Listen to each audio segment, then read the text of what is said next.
Well, welcome everybody to Thursday Garden Chat, the weekly public service broadcast from Garden Masterclass. Now we're well stuck into our winter webinar season now. I'm just going to remind you about what's coming up in the next few weeks. Next week, on Tuesday, the 25th, we've got Alison Jenkins talking about the edible ornamental garden.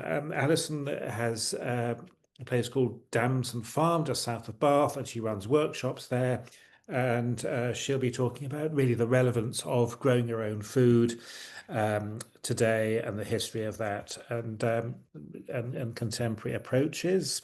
2nd of December, we got Tom Brown talking about making the most of your greenhouse, which is all to do with Tom, who is the head gardener at Westdean in Sussex, bringing out a book on greenhouse growing. And it's really nice to see this because greenhouse growing is definitely something that is perhaps a little seen as a little bit passé in some quarters, not trendy at the moment. But having a greenhouse or polytunnel can add so much more to your gardening life, getting stuff ready in the spring, over There winter. it is. There it So is. Tom is going to be telling us all about that.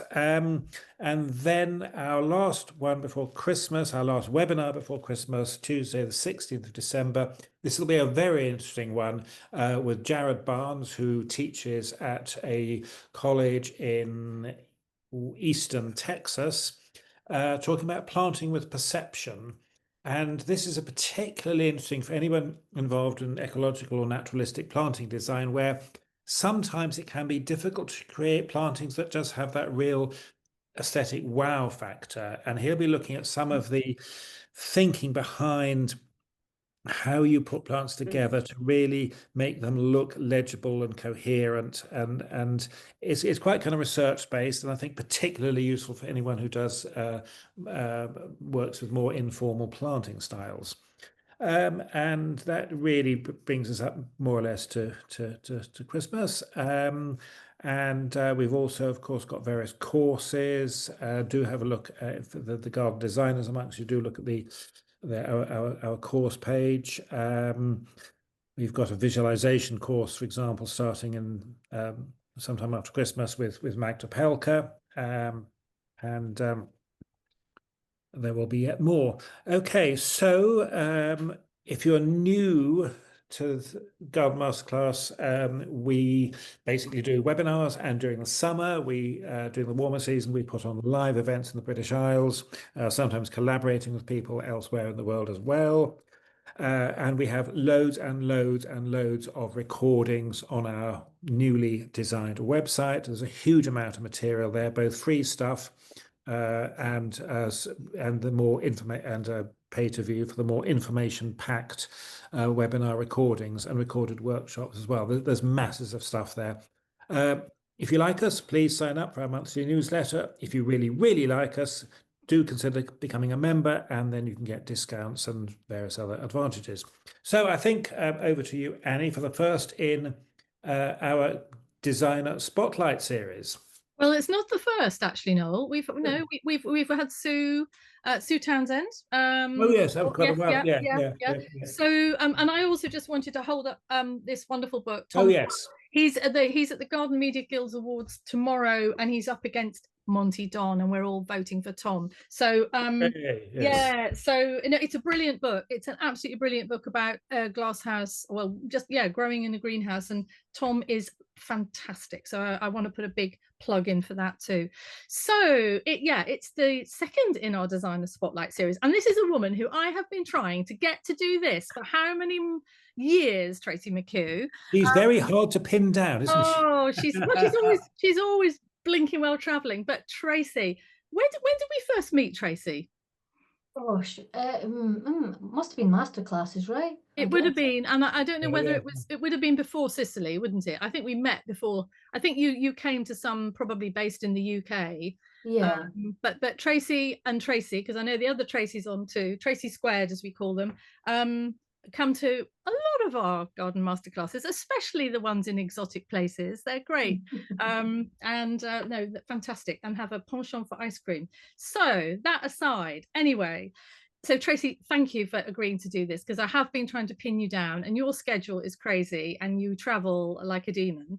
So we're going to have a little chat. We're going to have a little general chat about you and how you got into garden design and your practice and so on. And then we're going to have a more focused chat. You're going to talk about that amazing project up in near Loch Lomond, which has everybody's mouth watering and has featured on the front cover of Gardens Illustrated, no less.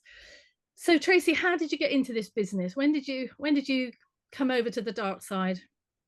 Around about 20 years ago, I think. So I used to be a software engineer in the semiconductor industry. I trained my degrees in economics, first degree, and then I did a master's in computer science. So I was a software engineer, and I got made redundant. And I took my redundancy money and basically, instead of putting in a pension, decided to travel around the world and spent it all. And so when I came back, my husband was very keen for me to go back into IT, but I wasn't so keen. So yeah, I trained in horticulture and landscaping in 2004, I think it would have been. And I spent quite a lot of time gardening and building gardens for other people. I didn't actually train as a designer initially. And yeah, so I did that for a few years, and then we started getting asked to do sketches and things just for, some of the gardens that we were building. And my husband's a designer, he works in film. And so he and I just sort of started looking at some more of the design element together. And then, yeah, I went to college, to a local college, to do a bit of sort of design training, but I'd already been starting practicing really, I think, throughout that time. And I'd been building for other designers, which was interesting to see what they did. Yeah. And the mistakes that they make sometimes in the drawings that you get and stuff like that. So yeah, so then I started, and then I decided to stop doing the builds. It was really hard to do the design and the build. Yeah. So yeah, around about 2006 or 7, I think, then I just went over to designing basically and having other people build the gardens for me. And for the few people in the world who don't know you or have never heard of you, which I can't believe because there's so many people on the Zoom tonight, whereabouts are you? Tell us exactly where you're located. So I am around about 20-30 minutes just to the east of Edinburgh, so in a more in a rural situation, in an old Victorian cottage called Rose Cottage in East Lothian. So about 20 minutes from the coastline, about 25-30 minutes from Edinburgh. So yeah. And when you were a software engineer, or engineer, is that what you said? Yeah, software engineer. Were you a gardener? Did you have a passion for gardening? How did you get into the? Yeah, it's probably a tale as long as time for everybody else that's on this call, which is, you started. I mean, I was gardening and basically as a kid.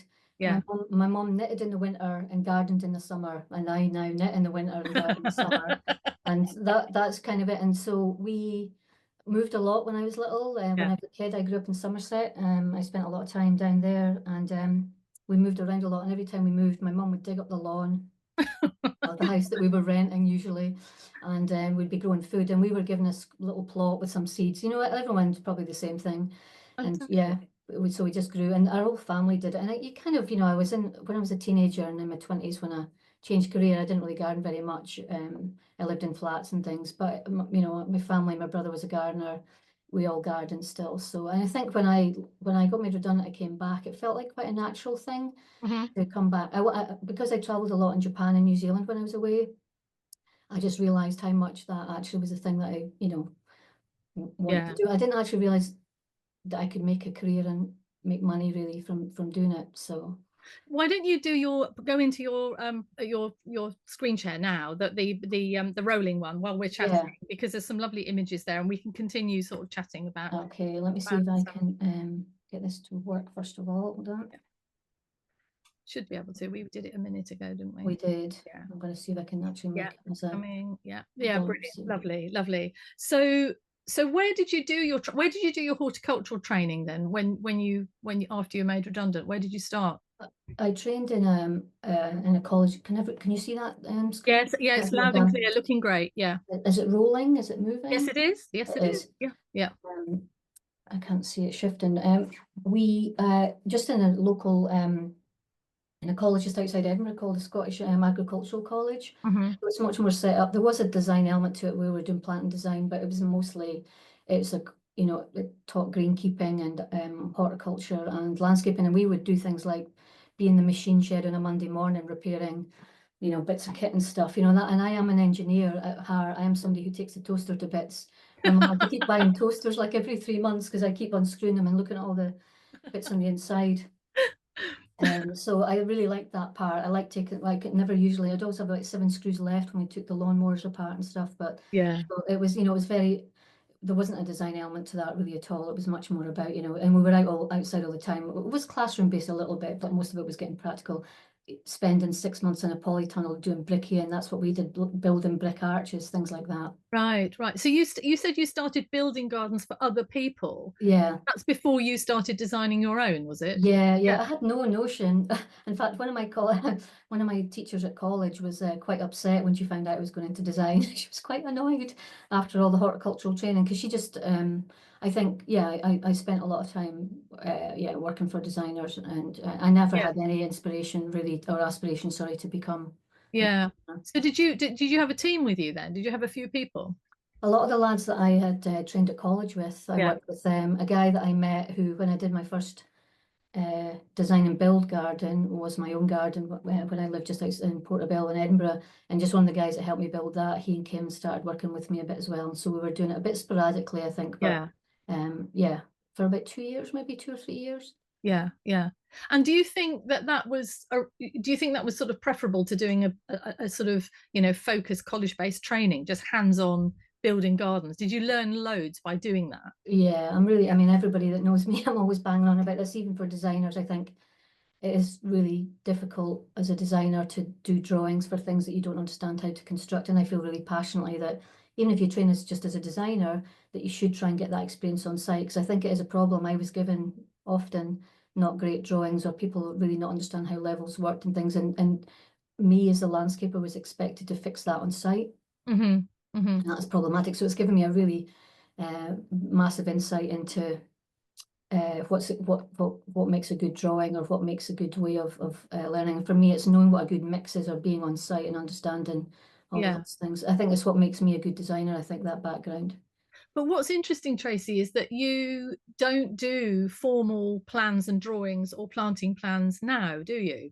No, I mean, if I do smaller gardens, and some of the ones you're seeing here, like Yeah. the sort of city garden, obviously they've got plans, and obviously other people are building them for me, but I don't do planting plans. I've not done a planting plan for about a decade, I think. So tell us how you go about planning the planting then without a planting plan. What's your system? I think system's probably too kind of a word for it, but What's your chaotic system? No, I bet a it's chaotic system, which obviously kind of works. People like Tracy are on this call, and Fiona, and there's quite a few my sort of cohorts here. We tend to do the method that when we were in Germany at the masterclass, where I think I probably was one of the places that I did spend time with you guys quite a bit. Yeah. The way that Cassian and Bettina do it, especially Bettina, the German method, as it were, where you're figuring out the sort of the layers of the planting. So effectively, each plant's got a role within a system, and you're figuring out proportions effectively. Mm-hmm. Do a loose plan on, in the roughest terms, about where structural things would go, like trees and things, so that I can calculate or show a client where those structural things would be if it's trying to screen something from a neighbour.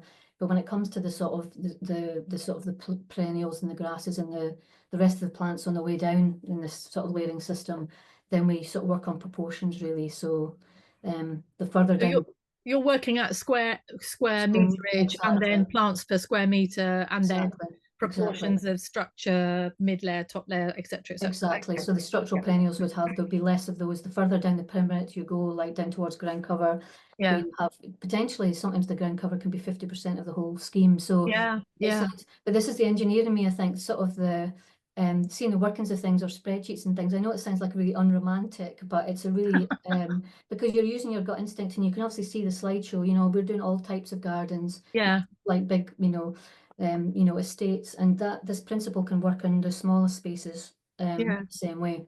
So what's your system when you get to site then? Because having just spent 2 days setting out a garden in London in snow, which was quite interesting, and frost, so all the plants arrive, and how do you then put everything in place? Does it take you, what's your system? Because I can't understand how without a plan you don't know where to start putting stuff. So what do you do when the plants arrive?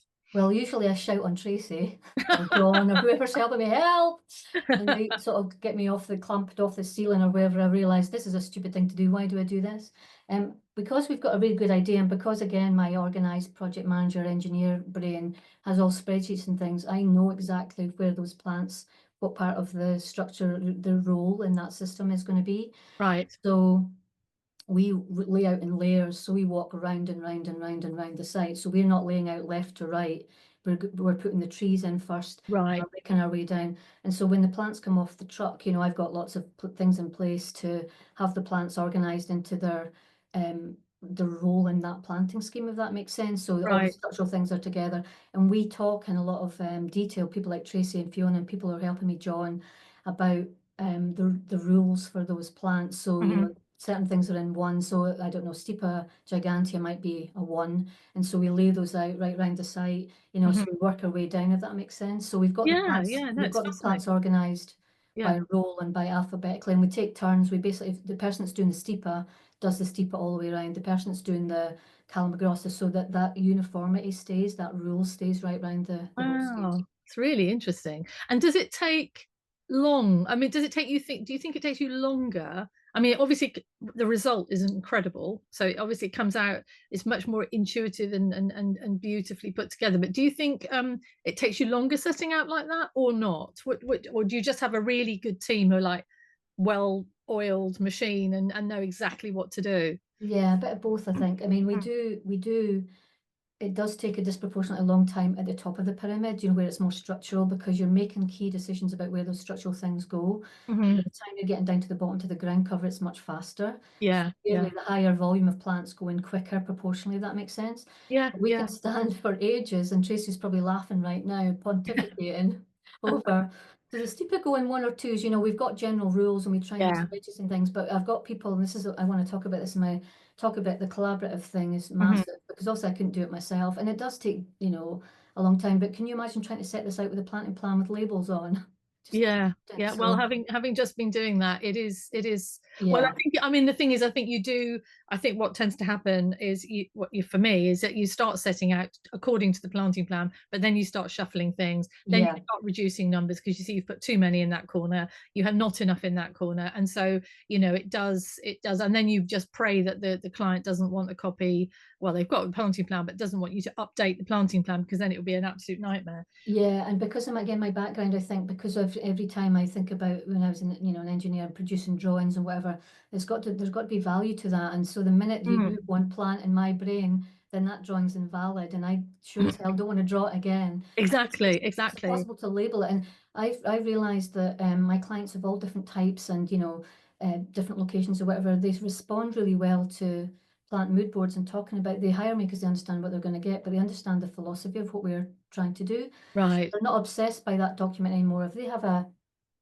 mood board and lots of pictures showing, and they trust me to know that things are going Yeah. to flower all year round in their structure, they're less obsessed with things with circles.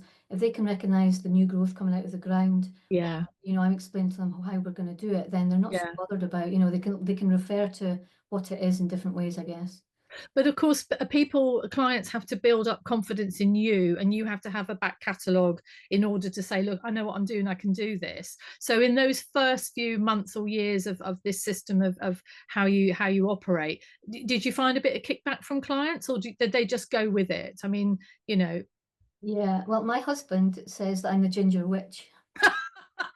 And I can basically cast my spell on anyone, and that's what he reckons why I get my own way. So you're like what's the name, Bewitched. You just twitch your nose and they just follow you around, and Exactly. yeah. Exactly. It's like the Matrix when they've got that little stick that they wave, where it just makes you forget all the stuff that came before. So it's like Yeah. making it up.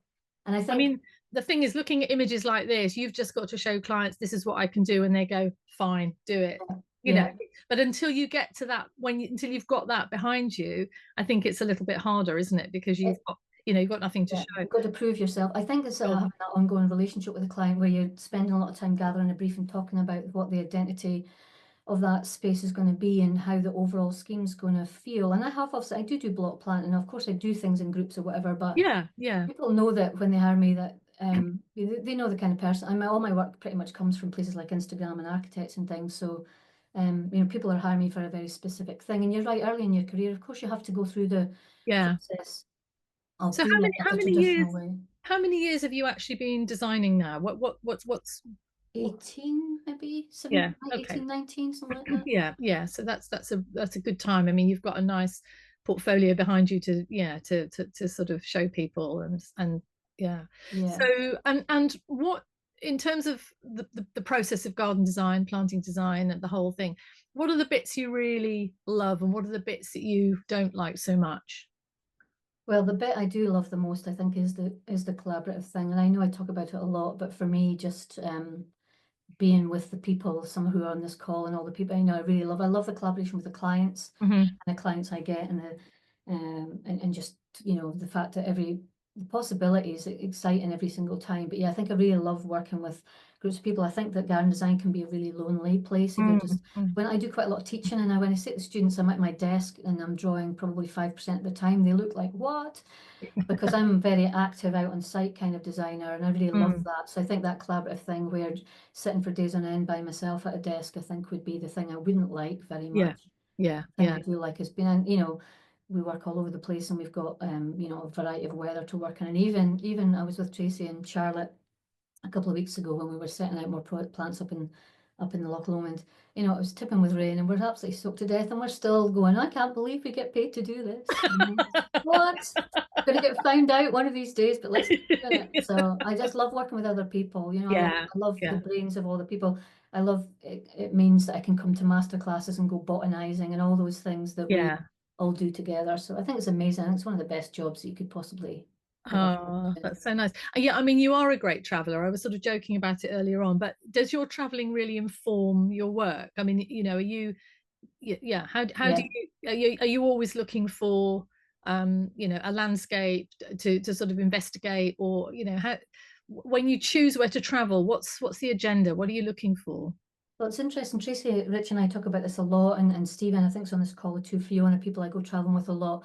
We used to go and do a lot of visiting of man-made spaces, and also we've come to places like, you know, Hermanshof and Bettina's work and stuff, and I really enjoy it when I go to places like, you know, Bettina. It was fantastic seeing her work, but more and more we realised that it's actually natural landscapes that I learn more from than necessarily man-made landscapes. And I don't mean that I don't think any other designers do good work. Of course they do, but I feel like I want to do something a bit different from that and a bit more kind of unique with my own stamp on it. So every year, there's a group of nerds in Scotland, thankfully, and we also come to places like, you know, the master classes and things. But we go traveling. We were in Estonia this summer, which was extraordinary. I learned so much. And last year we did a Scandinavian tour through Denmark and Sweden and Norway. And even though, and when we go to do the Mediterranean thing, when we went to Sicily, even though those plants can't be used in the schemes often, pattern of that landscape can be, and just observing those things and always learning new plants, which some of which I have brought in places like Lagan. When we went to Scandinavia and Estonia, we can obviously look up those plants and bring, you know, and get the nurseries to grow them for us. And I think it's the most valuable thing, that it's the collaborative thing as well, because I'm with all my chums. Yeah. But, you know, we're looking at this landscape, and my husband loves nature, and he's a designer, and he loves all the things that I love. Right. Oh my God, how can you stand and look at a square meter of bloody Estonian bog for like 3 hours? Or I'm staring at it like, see, what I always like to do is, you know, the hardscape as well, like when we're in Estonia, the walkways and things, like we're on our hands and knees looking underneath to see how they're put together. You know, I learn a lot from all those things, I think. So it's informed a lot of what I do. And your projects, how far and wide do you work? I mean, are you all over the place? Where? Yeah. I mean, a lot of the projects I'm showing here, that's on the slideshow, some of them are very close. The sand one that we're looking at is like 20 minutes away. I'm working in Northumberland. I'm up in Skye. I'm all over the place. I used to do all my work in Edinburgh, but and I do city gardens, obviously. But yeah, a lot of rural spaces now, so big variety. Yeah.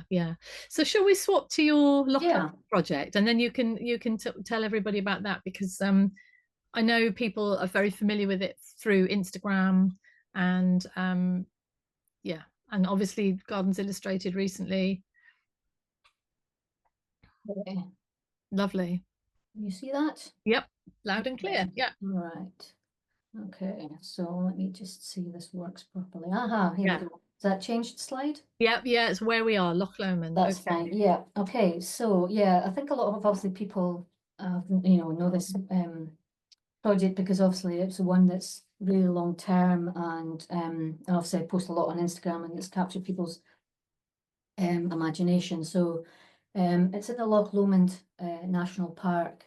which you can see on the map here. So it's not in the Highlands, but it's still very sort of mountainous. So it's a national park. I think it was about 2002. I think it was established. So what's it, 720 square miles. So it's got quite a lot of lochs, and then we're on the loch side, and it's quite mountainous as well. 21 Munros. So that's hills over 3,000 feet.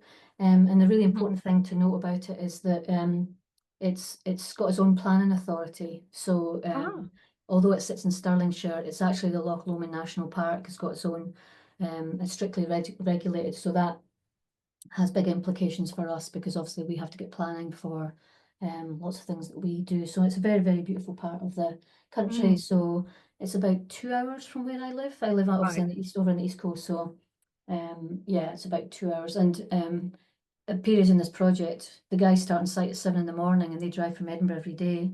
Wow. I know, and one guy, Graham, has driven every day since 2017 and pretty much built everything on the site. So it's quite a long way away. It's a beautiful. I bet it's a lovely drive. It is, although getting up at 4:30 in the morning in the dark is not so much. Yeah, and then dark when you go home at night as well. Yeah, and it's dark, but it's very beautiful. So it's the site sort we're sitting at the bottom of a valley, just at the edge of the loch that you can see. And it's weirdly sheltered. When I first visited, none of the trees are leaning. It's really weird, because it is, you know, obviously a windy country, but yeah, it's really, really sheltered, and we don't really have any issues with wind. But sitting at the bottom of the valley, there is a lack of light in the winter months. It's surrounded by mountains, so we're at the period at the moment where it is kind of tough to be up there, because the mountains you can kind of see to the right, and on the other side of the loch, the sun really doesn't rise above those. So we're in pretty much a monochromatic landscape now till around about February, I would say. And it's really rainy part of the country, so it gets about 4 times more rain than I get. So about 2 meters a year, 2 meters plus. In 2020 we got 2.7 meters, so it's very high.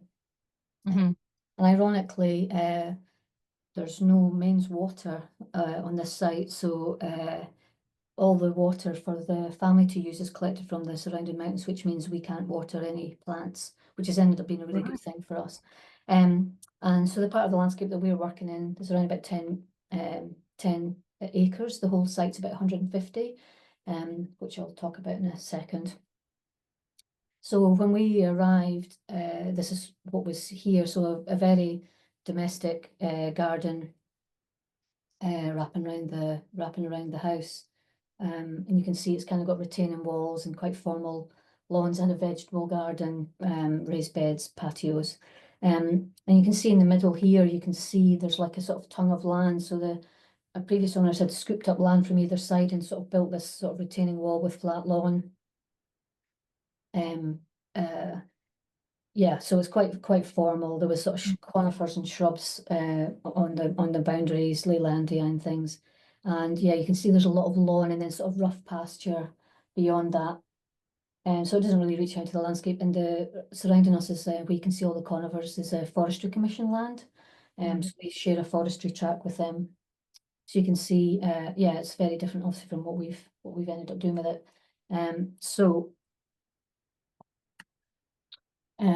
what we decided to do, whilst we were waiting for planning permission to go ahead with the work around the house and any new buildings, we decided to plant lots of trees in the wider landscape. So the photos you're seeing here are sort of further away from the garden and up the hill towards the forestry area here. So this is where we ended up. This is an aerial shot from a couple of years ago. You can see the pond and stuff that we've already been building here, but this is to show you in the sort of pink is where we had there's native broadleaf planting, and then there's Scots pine filling the field that's blue.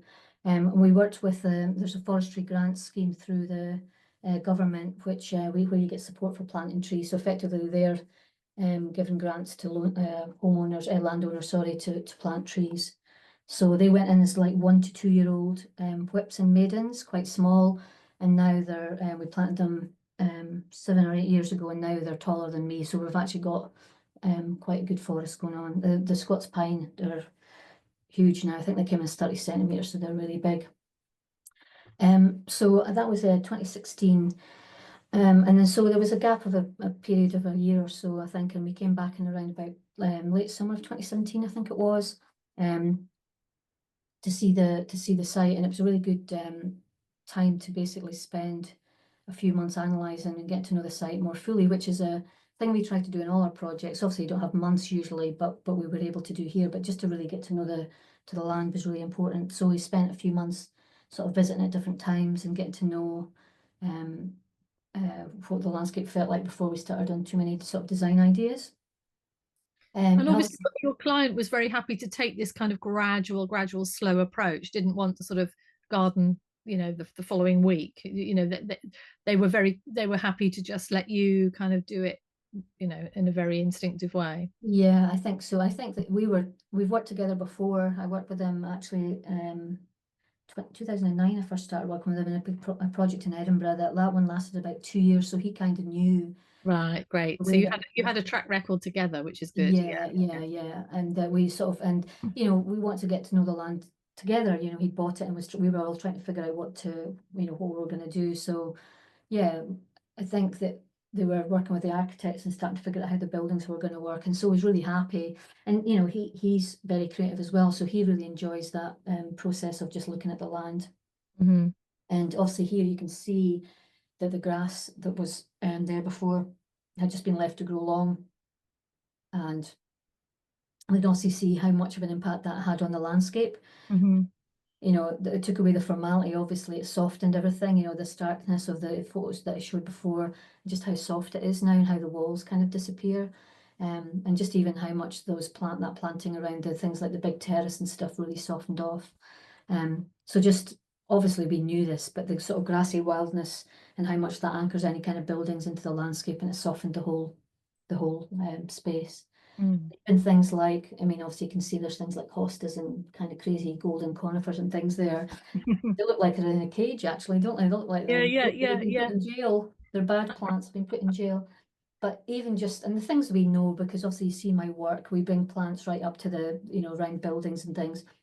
But just seeing what that does to any kind of buildings and just observing what was growing and things. So things like obviously into the wider landscape down towards the loch, things that have obviously informed a lot of what I've done. So there's obviously Deschampsay, which is just beautiful.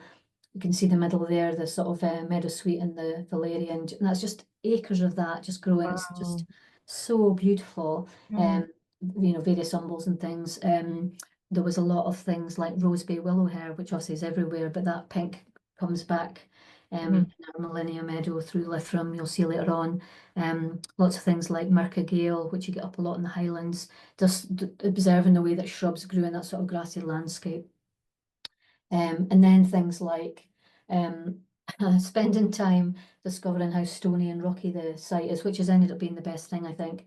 But you can see in the right-hand image here what we call the mother rock, but this big boulder. So when they arrived, only the tip of that boulder was exposed, so it shows you how much work was done. Wow. But when they realised how big it was, they had to move the building that you see getting built here. Wow.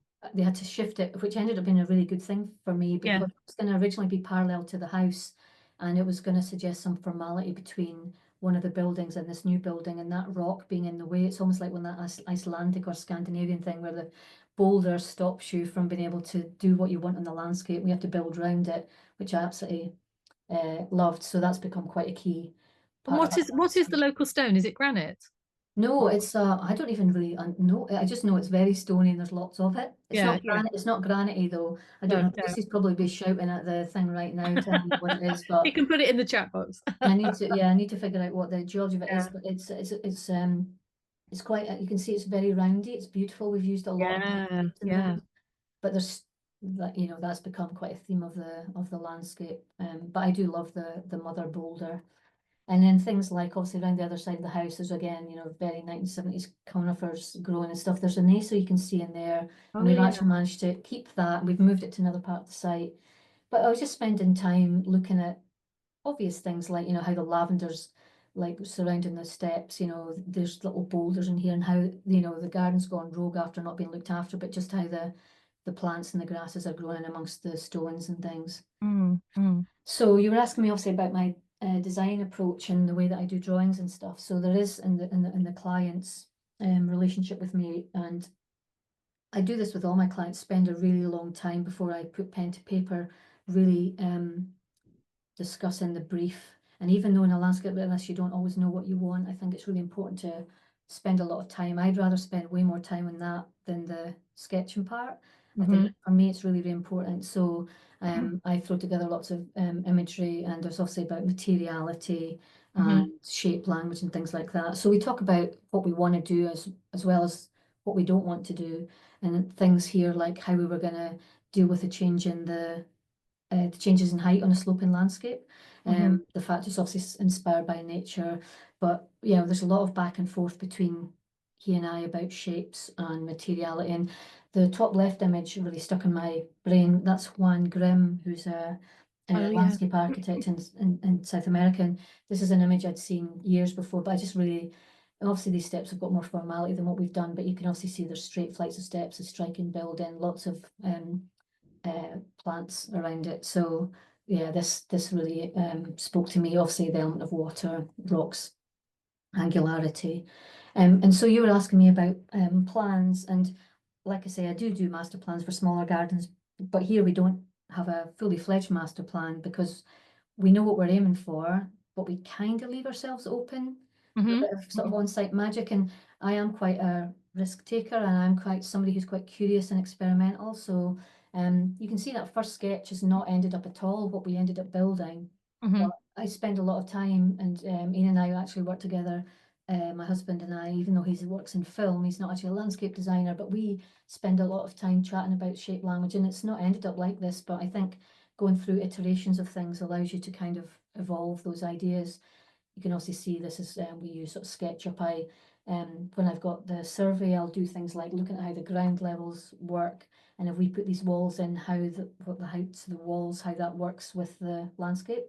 And Tracy, you were saying that the planning is quite stringent in the national park. So do they not insist on plans from you that you then stick to? How much flexibility is there in the way you work that then will work within their limitations? We're really lucky that they don't ask for planning for everything. So there's things like obviously all the buildings and things have to have planning. Yeah. We have things like making sure that any of the steps there's disabled access down to doors and things, that we've got the thresholds and stuff for building warrants. We're actually doing one for one of the buildings at the moment to make sure that there's safe thresholds, but a lot of the rest of the wider landscape, they seem to leave us alone, so we've not had to get plan permission for the whole thing. When I talk in a second about the pond, and we're building a walled garden at the moment out in a field effectively next door, and part of the land is a field. We obviously had to go through very, very strict planning for all of those things. So we've got obviously fully fledged drawings for all of those things, but this wider landscape, they just seem to leave us alone. Right. And in terms of the plants that you use, are there certain plants that are on the you must not use these list, or It doesn't seem to be. I mean, Tracy, again, she'll be laughing because she's telling me often, don't use that, it seeds too many, or birds are gonna, whatever, take the seeds, and we're gonna plague the whole of the Loch Lomond Park with your idiot ideas. So don't do that. No, they don't seem to. No, they don't. Yeah, we don't. We're obviously trying to be not idiots about it, not trying. Sure, yeah. Invasive or whatever for our own site as well as the wider landscape. But they don't. It's interesting when we went for things like the pond, they want to make sure, because we're next to a loch, that like we're doing the wall garden at the moment, and we're putting ponds in. There's angular, modern kind of ponds, and we have to make sure no water leaves that. Sure, yeah. So it's things like that about us letting water go into the adjacent streams, which obviously lead into the loch. It's things like that. SEPA is quite involved, the Water Authority and stuff. Yeah. They can see that we're obviously doing a good thing in the landscape, as in we're planting a lot more and stuff, than was there before. So they don't seem to be too much on our back. But we're exploring ideas all the time, figuring out what we're going to do. That bottom right hand shot shows that was my client. He uses some software to he uses this 3D Studio Max, where you can see obviously the steps aren't what we've built, but we're just talking about a general principle of what it's like to add planting of different sizes. So it's really collaborative. It's really interesting back and forth. What does the big pink thing represent in that drawing? A blossom tree. Oh, right, okay. Handy floss. It's just he takes this you know, I'll give him sketches and ideas and things, and he'll say, oh, I think that we, you know, and he's sort of trying to evoke. We do a lot of scanning stuff and using tech and stuff where we'll take drone footage, or this is like a 3D. It looks a bit weird around the house, like it's melting, but you know, Yeah. it's just to show the intent of, you know, so it's Yeah. a visual brief effectively back and forth, which I absolutely love. That Lovely. collaborative Amazing process. Wonderful process. It's Yeah. really fun, really Yeah. fun. And it means that anything's possible, which I love. Um, Oh, we've got a message from Tracy. Geology is metamorphic sandstone, mudstone, and glacial till. Thanks, Tracy. there you go, smarty pants rules again. That's why we have to be Tracy squared. Exactly. You We're can't only one operate complete without that other person. Tracy. When we're together. She might Yeah. not say that. She's got the brain. She did geology, I think, or geography. She did, yeah. Then she knows what She's she a knows her rocks. Yeah. smarty pants. Yeah.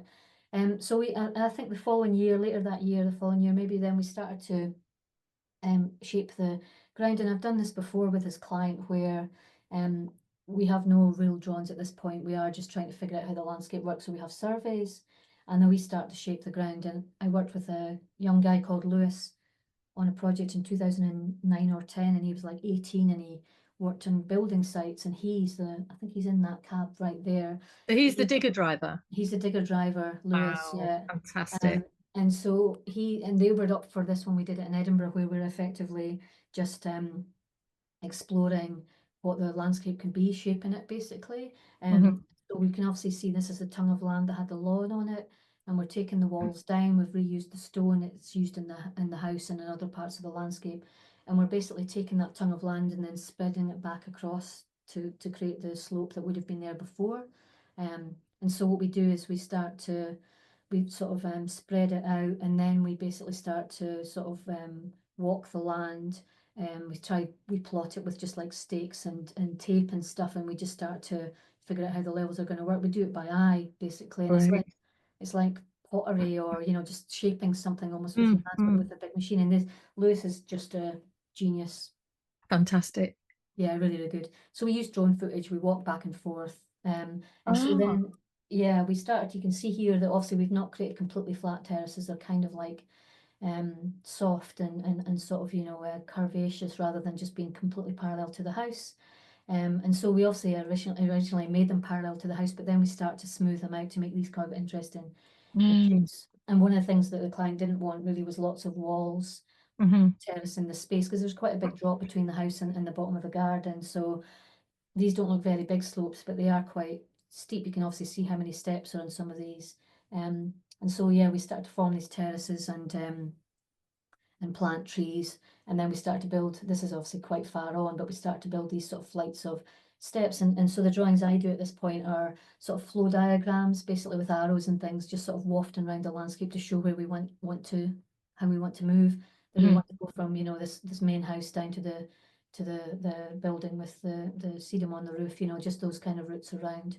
And when we were hired here, we were originally just going to be doing this space that you can see that's brown here. We weren't going to be doing any of the spaces that are in green. That was just kind of fields that were not going to be in our remit, but we have now since done this, because we created such magic that I think that Yeah, thought, yeah, let's keep going with that. So it's spreading. Yeah. so this is Graham that I was telling you about, my absolute hero. So he trained with me at college, and he and I were building gardens together Brilliant. after college. So he now works for the company that's building this garden. So this first flight of steps, if I'm honest, we had no idea what we were doing. We hadn't done anything like this before, and we were just trying to figure it out. And we did sketches and things, but we had to try and just figure it out. So we took massive big slabs that were 2.4 meters by 1.2. I say this like it was like cutting, you know, cut them in half. I made that sound easy. It wasn't. It was really difficult. So the guys cut these all in half to make these. So we basically had to resurvey the landscape that we'd created, because obviously we didn't know what the levels were. And then for each bump, we basically had to calculate how many steps we'd need. And then I would do a drawing of that with all the laying out plan, and then we would lay them out and the guys would build them. So I think we've got 16 flights, and they're all completely different to each other. And this is the first flight. And this is the mother rock. Oh yeah, fantastic. She's beautiful, and look how much she's mossed up now. So you can also see how much we've exposed.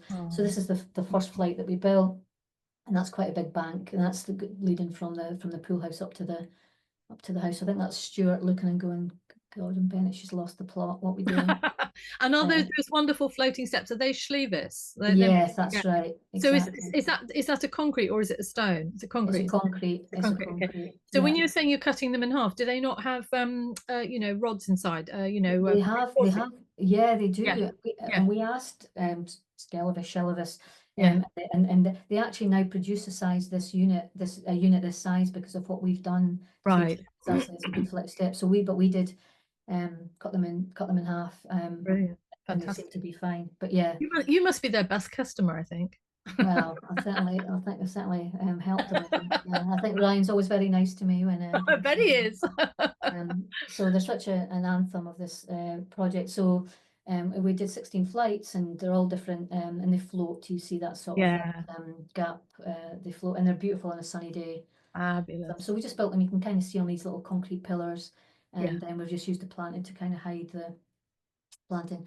And so then the next thing we did is built, I always call them the floors. I think decks get a bad rap. It makes you think of like ground force in the 1980s, I think. And so here, yeah, we've used a sort of 90 mil smooth larch board. It's untreated. And these could silver off really quickly. And lovely. Larch is gorgeous, isn't it? Yeah. Really lovely. And then we've used a hidden fixing as well, so that I don't want to be reminded that it's a deck or it's you know, like a like a garden thing. I just wanted to treat it like a sort of wooden floor. And again, the first ones we did, I think Graham wanted to throttle me because we had these hidden fixings that took a long time to figure out. And of course, all these weird angles that I've obviously become known for, and what the laying lines are and the cuts that means. But I think they really love doing these, and we're really fast at, we're very fast at doing them now. And they do look quite big, but when you see the planting around them, it really, they're to the landscape, I think. And this is my favorite one. I've no idea even what's going on in my brain. It's amazing shape. Wonderful. Yeah, it's completely nuts. I design as in the landscape's got plants in it first and foremost. It's a planted landscape that you have to scrape the hard landscaping out of. So instead of the hard landscape, the deck being the positive thing, it's the thing that's left behind. And I approach that for every garden I'm working on, whether it's a big landscape or a small garden. And that's why these shapes. So it's almost like if you design a deck, then usually you just think about the planting bed around it, and I'm doing the opposite. And that's why you end up with these pockets of, because I'm just thinking about, oh, a euonymus can go in there or a pine, and then what's left behind is the deck. So it's back to front. Nice. I get it. So we're trying to avoid retaining walls, obviously in the back side of the house, because you know, we don't want lots of hard landscaping. But at the front, the change in height was too big, basically, between the driveway and the house. So we had to put these walls in, and there were walls there before, and they were quite organic. There were stone walls and some sleepers, and the client had asked, can we make these walls curvy?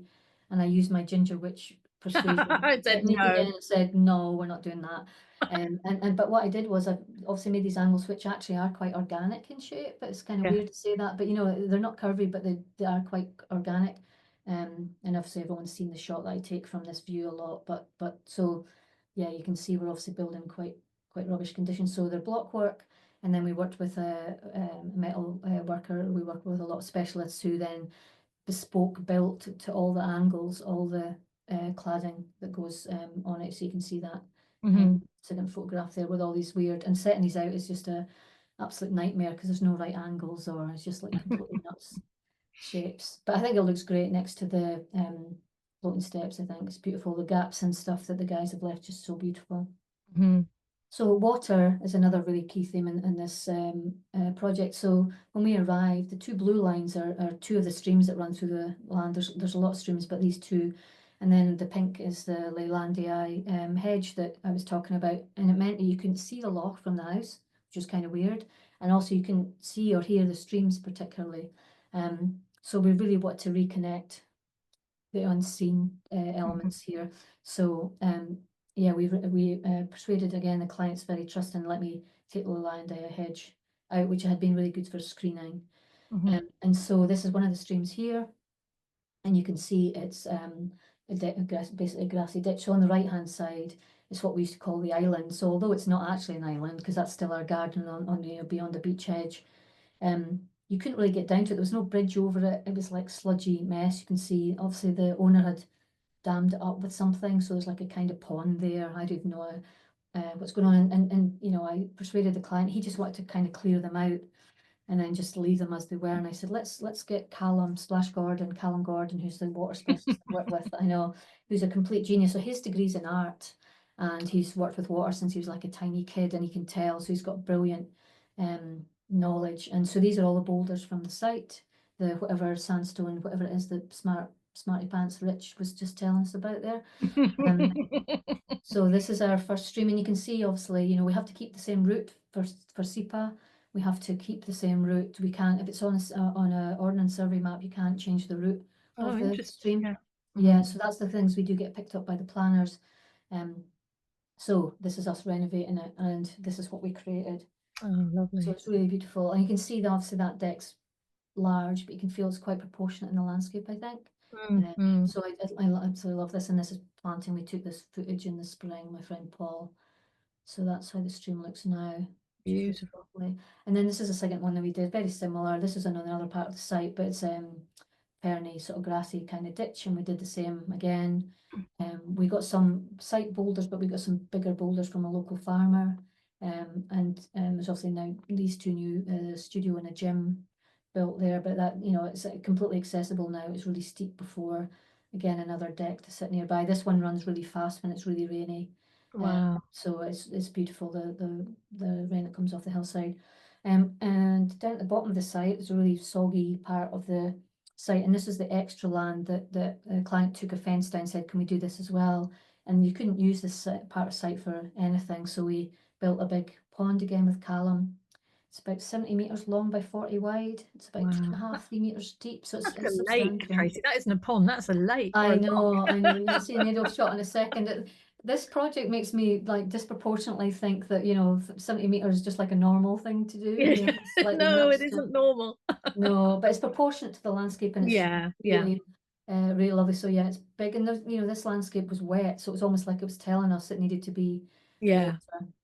So so that's what we ended up doing. It's really beautiful. So we've got now the black building you can see on the right is like a sleeping pod, so you can sleep there overnight and then run out in the morning and just go. Fantastic.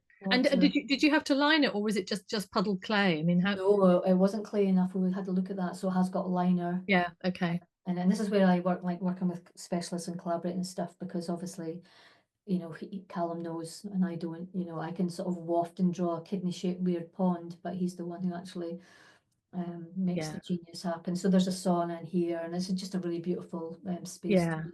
So I love that. I love the decking, you know, the deck walkway going down. Yeah, so you can come out and have dry feet all the way along. Lovely. The jetty, and there's the beaches, so you can in and out. You can see the steps going down from the sauna.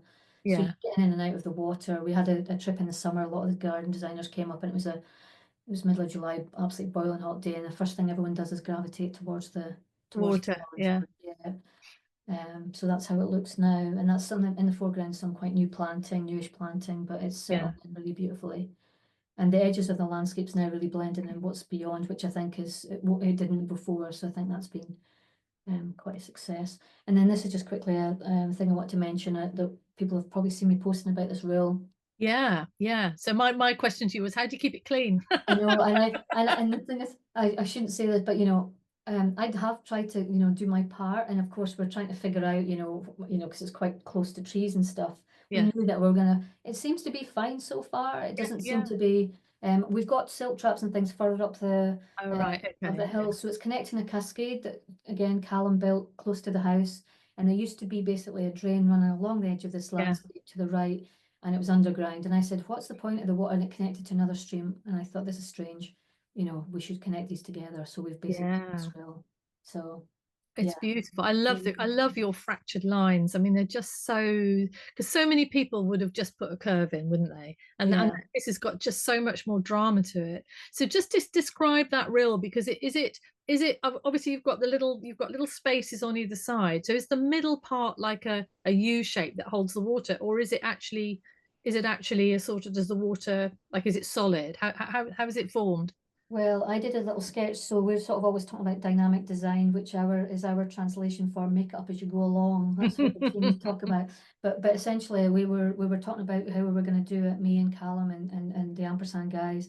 And I did a sketch. I said, look, I saw this thing that Tom Stewart Smith did. You know, when he has the water tank with one element of water slipping over the side, because they just wanted to do a singular thing. And I said, well, what happens if it overflows or whatever? I want a solid mercury line through the landscape all the time. And the way of doing that is having one element inside the other. And so effectively that's an H-beam. These are just off the shelf H-beam. So again, I'm a very curious person about trying to turn everyday normal things into something interesting. So there's just an H-beam inside a U-beam effectively. So the bit you can see with the water is the top bit of an H-beam effectively. So there's legs below it that then sit inside a U-beam.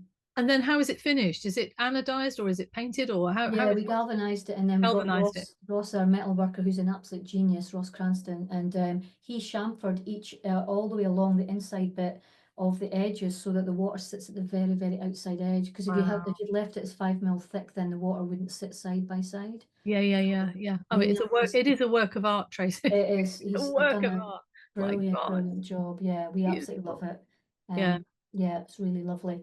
So yeah, I want to talk briefly about the gravel, and this is probably like a whole blooming hour's worth of topic on its own, but obviously people ask me a lot about the gravel, and we basically used the gravel because the soil was so terrible. It kept washing away with the rain, really thin rocky soil. So we decided to use gravel to stabilize the soil, not an aesthetic choice, but as an alternative to soil effectively. So we effectively started to experiment, and we found this whin stone, which is like a dark grey stone found in central Scotland, and we use it for basically the paths and for the planting. So the one becomes the other. And so the good thing about it is you don't need any sub base, you don't need any type 1 or any of the plastic shenanigan gravel grid things. Basically you just shove it down, it's angular, it knits together, it's really beautiful. So yeah, we have a minimum of 100, but often much deeper than that, and we plant into it effectively. So your soil there is not heavy clay. It is very stony, rocky soil, is it? It does. I've picked a really bad photo because this is on the side of the house where it looks really terrible and clay, and it's just it was just a really wet time of the year. But on the other side, you would have seen it's much more stony. Right. It just washes away. Like we would lay those concrete planks, and within it looked like somebody had basically, as a joke, brought a massive truckload of more rocks and just dropped them on the landscape because the rain kept. We were trying to de-stone it at one point, and it felt like we would de-stone it, and then somebody would just tip them back in the next day. So it just kept disappearing. We knew the plants wouldn't survive, and this is quite a bit claggy, but that was because it was a badly drained part of the site. The rest of it's quite rocky, and so we've got this angular gravel that we use, and like you say, you can walk on it and you can plant into it, so it makes our path/planting creation that we really like to do. So there's no defined positive path in the landscape. It's just the incidental thing that happens to be left behind when the plants aren't there. So this is just me showing, it was for a talk in Sheffield a couple of weeks ago, but just how we layer up our planting. We go round and round and round from top to bottom. Effectively, the plants are not touching soil. These P9s do not touch the soil below. The roots might eventually make it down there, but when we dig them back up, they're sitting in the gravel. Wow, amazing. And so you can see, you can also see how the plants grow. So we don't water them in. We can't water them in. We don't have any means water, and basically the gravel holds on to the moisture. When it's really hot and dry, but also it drains, so it's allowing us to grow a lot more things than we would have normally been able to grow. And you can also see, so nothing's watered, nothing's obviously fed. The plants are really sturdy. We've planted tens of thousands of plants, and the only things that have ever died are things I've not got into the ground quick enough because they're lying about in pots for months on end because I've got thousands of them. I can't get them in the ground. So and what about deer and rabbits, Tracy? I mean, that's a really boring question, but no, it's not boring. There's deer, and we've got the whole site now. We work with a local sort of stock fencer guy, and it's all deer proof. The main bit. Oh, it is, right? Okay. Yeah. We actually at one point two sheep managed to get into through the gate, and then one day my client got in touch and said there's 3 of them now. They've been there that long. One gave birth. And we just kept seeing them running past back and forward over the site cameras, like taunting us. We had to get the farmer to chase around the garden, and they started to nibble things. But we're finding no rabbits. Weirdly, not a single. So if you didn't have the deer fence, you would be in trouble. And presumably it's red deer up there, is it? I don't know. This is another question for Rich. They're big. I shouldn't. Well, are they big? You'll tell me. Yeah. But we know that there's deer fence in it, but nothing gets touched at all. So you can see how small we plant. Yep. P9s and bare root is our thing. Yeah. I'll say sort of decent sized shrubs and pines. Oh, bare root. So you're putting them in without soil? Yes. We Yeah. can, if we try to, yes, or the minimum. So Yep. some of the epimedium that are grown in the sort of woodlandy bit, weirdly, we've got woodland grown in this gravel, and there were root cuttings effectively. They were like just, they had no top. Wow. We just jammed them in, and they're like Yeah. 40 centimeters wide now. So they're extraordinary. And you can And see, the climate there, what you haven't mentioned the climate. I mean, presumably it does get very rainy, it does get very cold. yeah, it doesn't get as cold as you'd think. I mean, we do get Right. ice and snow, but it might be a couple of degrees lower than where I am in East Lothian, but it's not frozen for. I've been there nearly a decade now, and it's never. We've had rain and we have snow and ice, but it's not. It's not frozen. Right. Okay. Yeah. So it's the rainfall is the issue. That's why the gravel works so much for us. That's Right. Yeah. allowing us to grow a lot of things we couldn't grow because the drainage is sitting in the wet. That's the issue more than the cold, I think. Yeah. You can see how small, and you can see in the right hand side that pine in the little nooks that I was talking about. This pine Yeah. here, Yeah. you see how much it's grown. It's like doubled in size in Yeah. about 3 years. Wow. And these don't get fed, and we're now at the point that we pinch the candles off to keep them down to size. Now we've got let them get the size that we want. Yeah. Landscape, so we're starting to intervene, but you can see how well everything grows. Really, really beautiful, and things have really surprised us. Things that like a lot of moisture, or like Euphorbia palustris, which you'd think needs lots of moisture. There's obviously enough moisture because they grow really Yeah. beautifully. Yeah. You Yeah. can also see it's doing really nicely. And again, I sort of talk about the ground cover, but a lot of these things like the Acina and the Euphorbia wouldn't really grow if we didn't have that drainage of the ground of the. Yeah. So yeah, we use ground cover a lot because we're trying to cover the gravel up. We're not trying to make an aesthetic gravel garden. We're Yeah. just using it as a planting medium. And so yeah, just to quickly sort of talk about how we plant. And there's Tracy Rich there, my partner in crime, and John. And so the collaborative thing about us working together and setting out plants. So we've got a variety of habitats on site. We've got this is a sort of more blocky planted kind of prairie. We've got a Millenia and Cecillaria, matrix meadow, pine-filled highlands, woodland edge, pond planting, a variety of habitats we're planting for here. Down here, the soil's definitely more moist. But essentially, what I was talking about, we broadly follow this layering philosophy of the trees, shrubs, structural perennials, season perennials, fillers, and ground cover. Now, this is more blocky. This is unusual. This is only part of the site that we did this. And again, no or very limited planting plan.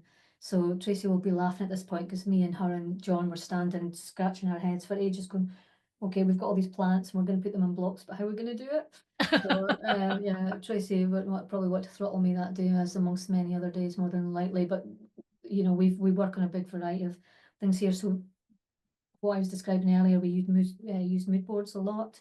Right. And so this is how, and actually now with a client, I don't even tell him what plants I'm going to use when we do an area. He just turns up of a weekend and they're in. Yeah. Yeah. He Yeah. kind of just trusts me. So we use these mood boards. You can obviously see, I divide them into the roles. So we've got a ground cover, and so this is how I kind of communicate. Yeah. And so we've got this limited palette of shrubs that we repeat across the site, like the pines, and then other areas we've just got, there's certain things like viburnum and Merca Gale that we have in just very specific areas. And we do the same with perennials. They have their own identity in a certain area of the garden, but other ones are spread. So Geum, Rebecca, Stachys, they're across the whole site. Because I'm trying to create quite a natural landscape, I don't want dozens of things flowering at once. So I Yeah. keep a really simple palette. So most areas you've only got 2 or 3 things flowering at the same time. That's interesting. And who maintains it? Who's there? Well, I'm doing. going to talk about the gardeners in one of my last slides. So Okay. Okay. Great. Yeah. I'm very aware of the time, and I don't want to keep people Don't too worry. long. No. But, Listen, everybody's still there. So. oh, that's good. I don't want people going, I need my dinner, and she's still waffling on. So yeah, we've got a brilliant gardening team. We had one guy who had started, and then I think he went off to work at I forget, in Glen Eagles or somewhere that was not at all like our landscape. I don't think he really quite knew what we were aiming for, and the couple that came and the subsequent people that have come have really engaged with what we're trying to do here.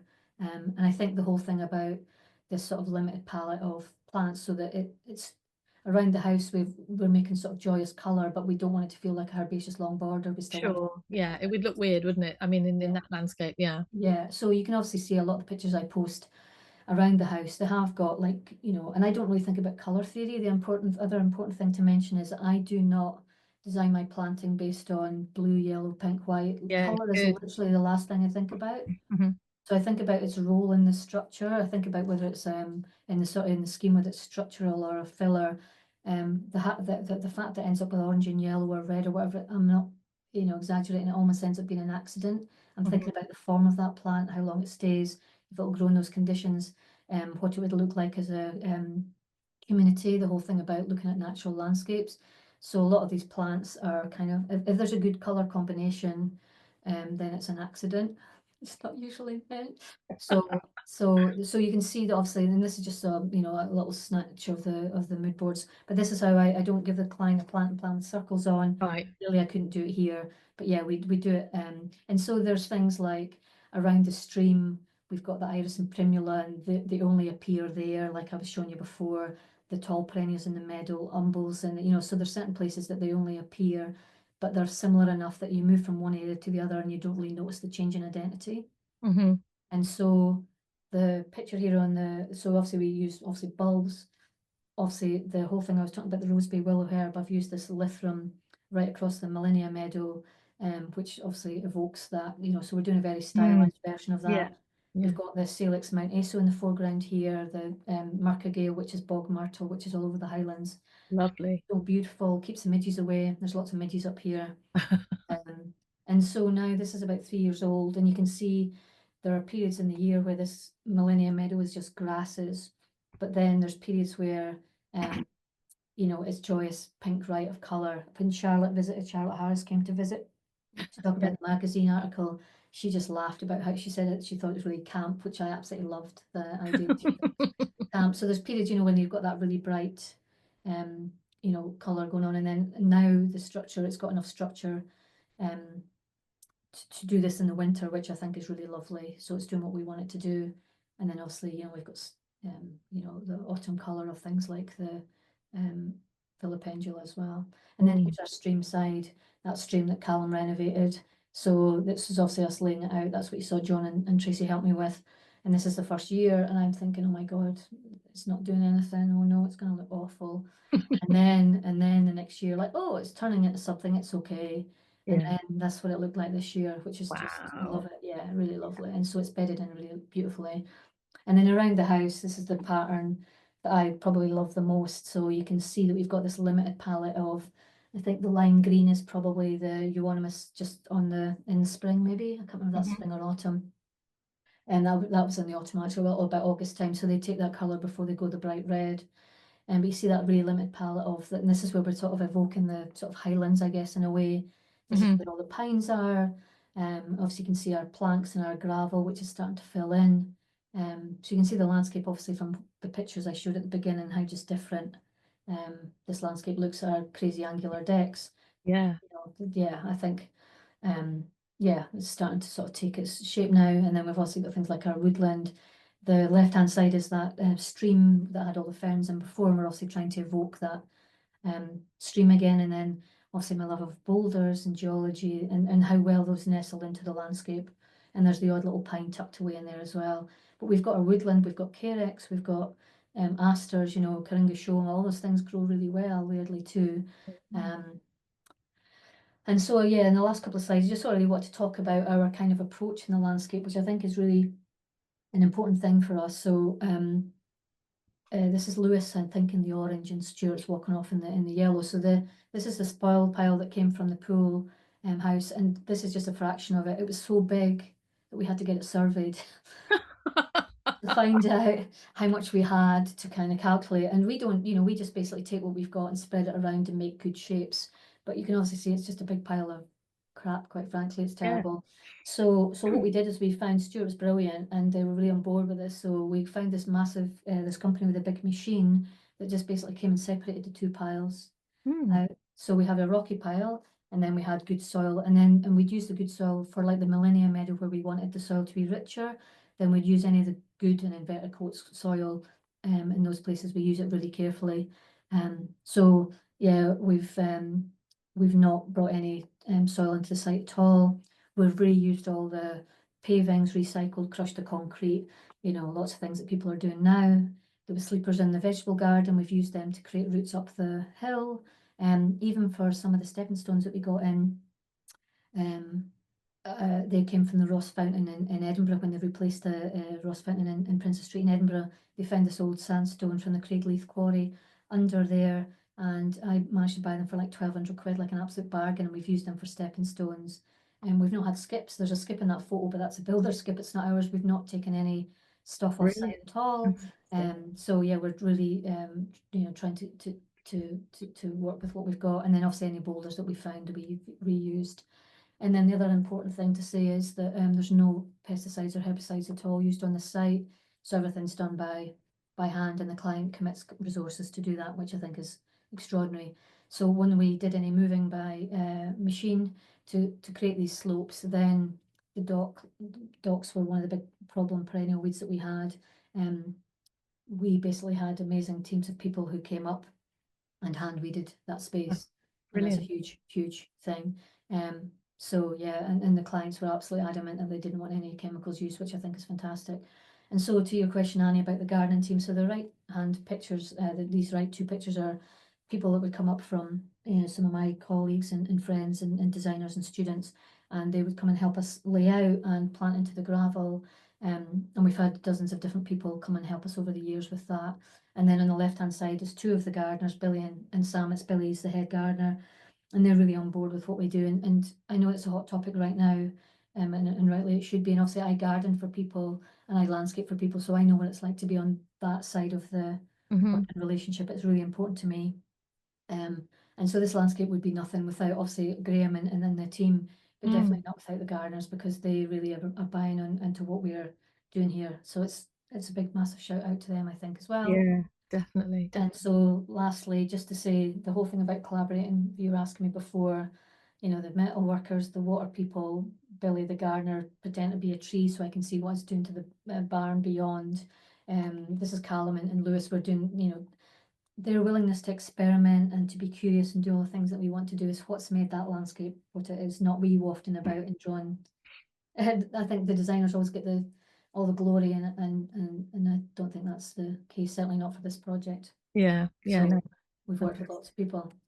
So I just want to say very lastly, one of the things that I really believe in, and I have these two quotes pinned up on my studio, but David Bowie talks about, if you're in your comfort zone, you're not doing it right. And I think that this project has proven that you have to do things that are a bit out of your depth. And we had no idea of what we were going to create at the beginning. And I think that if you did know, you wouldn't want to do it. So it's good to create a bit of a muddly mess and then see what you end up with.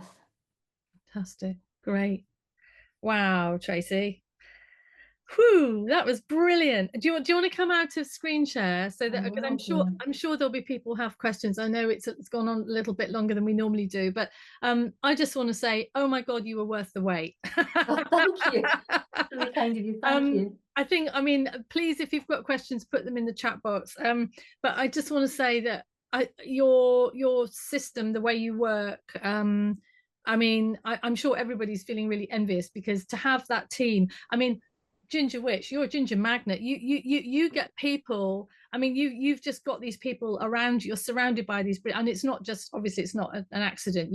You've got this amazing team of people, and it is wonderful that, you're right. We're nothing without those people. And also, I love the way that you emphasize that the projects, when you're working as a designer, especially on your own, it can be really dreary and miserable, and to have people that are just experimenting with you. I mean, that's what's so wonderful. And it's really weird that you finished with a David Bowie quote, because when you showed your kind of plan from above, and the way that and your lovely fractured lines, it reminds me of David Bowie.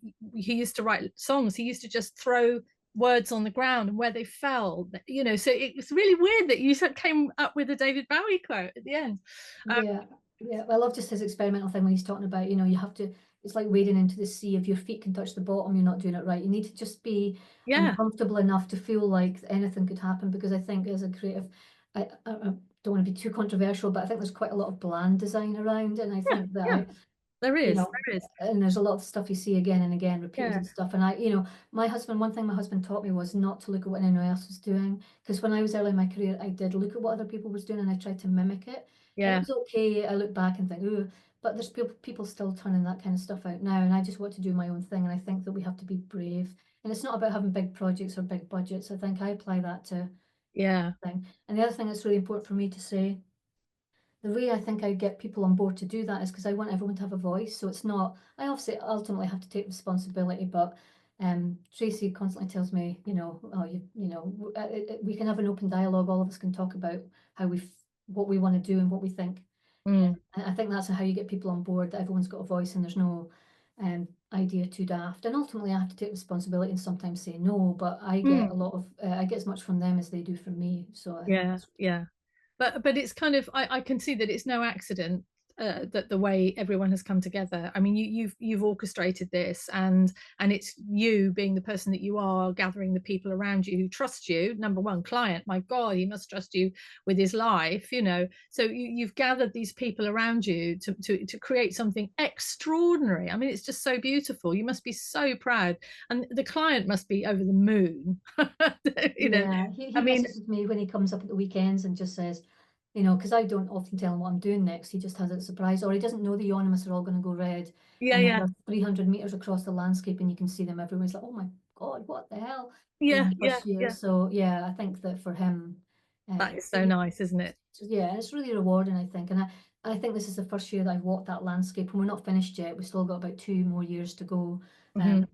I walk across that landscape now and think, we've done something incredible here. But I didn't before, because I was just looking at each zone, the Millennium Meadow and the in sort of isolation, and I was never looking up and seeing the next bit because I couldn't. My brain couldn't cope with that. So and then I had to stitch it all together. And this is the first year I felt that it's stitched together, that you can't see the joins, you can't see the edges.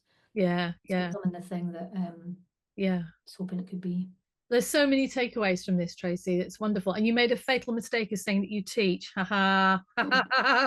We're I gonna love get you. teaching. We're gonna get you. I love to, honestly, I have to say I absolutely adore. I Yeah. mentor quite a lot of people and I really get a lot from that. I absolutely, Yeah. I really enjoy that. But just the way you operate, I mean, it's just like a breath of fresh air, and actually I think if people are feeling stifled by the way, the traditional way of designing and working with other people, and they see the way you're operating, and yes, you couldn't do it without amazing support around you, but it works, and it's really inspirational. So Thank you. thank you so much. And I don't know if look, we're getting lots of wows, brilliant, amazing, wonderful. Thank you. I don't know if anyone has any questions for Tracy. Everyone's probably too gobsmacked that's just sitting there. Or like, oh my God, I need my tea. No, they're thinking, no, oh my mommy, no. God, I'm going to give up because, no, it's brilliant. Tracy, thank you so much. And what a crowd of people you've got in tonight. I mean, you're a bit of a rock star. So Oh, don't thank you think so. so much. I'm My so pleased I pleasure. hounded you until you gave in to do I this. know. Well, if I'm the ginger witch, I don't know what we can call you, Annie. Very persistent. I hounded you, but now I know you're into teaching. That's the next one. Excellent. I'll be up for that for sure. Oh, Tracy, thanks ever so much. I mean, it's just, I can't wait to see that place. It's just so beautiful. It's just, You're welcome anytime. it's breathtaking. It's breathtaking. So congratulations on that. It's pretty spectacular. Thank you. Yeah, okay, we better let everyone go and have their tea. And thanks, Tracy. You're an absolute superstar. It's My been absolute brilliant. pleasure. Thanks for asking me, Annie. That's all right. Okay, take care. Thanks everyone for soon. tuning in. Bye. Bye-bye. Bye.